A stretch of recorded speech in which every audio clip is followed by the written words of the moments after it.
This is my speech, and this is my audience. I ain't new to this. I'm true to this. Cowgirls, Texas, no horns. I'm David Ruffin, and these are the Temptations.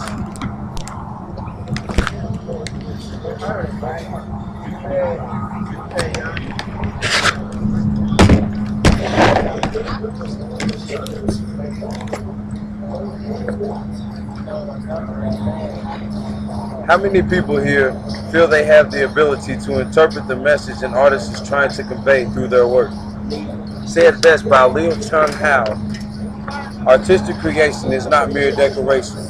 The artist has to convey his inspiration to others by allowing their freedom of interpretation. An artist can communicate their views on politics, religion, and mythology through art.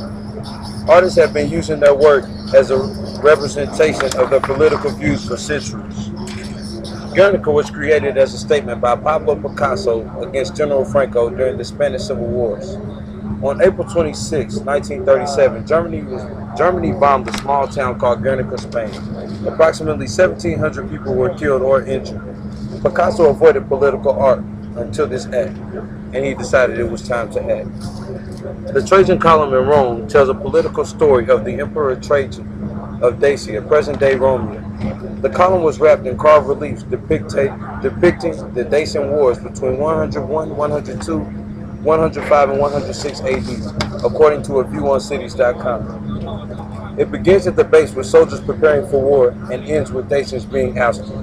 If you look at the second page, it is a detailed description of the reliefs on the column.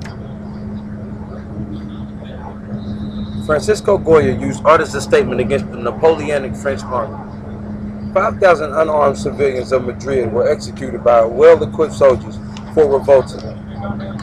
The painting seeks to draw emotion by showing the defenselessness of victims and the barbarity of war.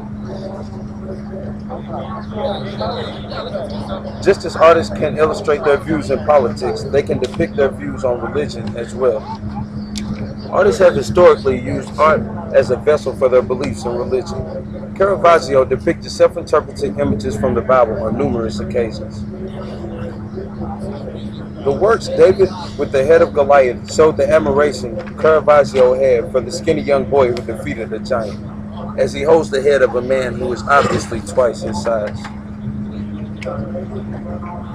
The work Judith beheading Holofernes shows how gruesome but accepted this act was, providing a visual of what the Bible implies.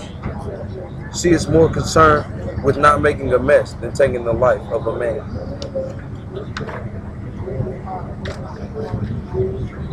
The Cristo Redentor statue in Rio de Janeiro, Brazil, represents the predominant faith in Brazil. The placement of the statue on Mount Corcovado shows the sculptor's belief that Jesus watches over his city. At 30 meters high, a 28-meter wingspan, and 1,145 tons of weight is indicative of the statement the statue is intended to make.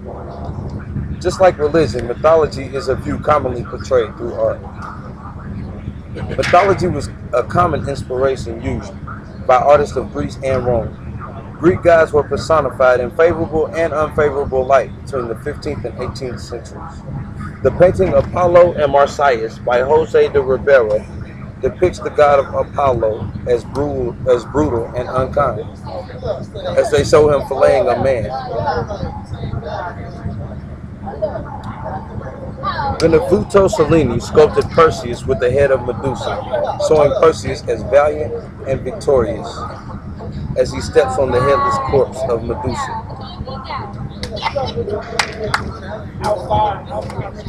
The Romans also had their distinct views on gods. The work Saturn devouring one of his children by Goya shows a brutal and insane god who would cannibalize his own children. Jupiter at Capitoline Museum in Rome shows a relaxed but powerful god emanating with authority. You have seen many examples of artists' efforts in communicating beliefs and views in politics, religion, and mythology. The importance of these subjects is overwhelmingly evident in their works. This is shown in sculptures, paintings, and various other art forms. By understanding the time periods the artist lived in and possible inspirations behind the art, you will acquire the message the artist is trying to send. Knowing that art historically has been a way of communicating one's views to another is the main purpose of art. A general understanding of these works can narrow the information gap between an artist and their audience. I challenge all of you to indulge in this world of art and experience this fruit of life that often goes untasted. Thank you for your time.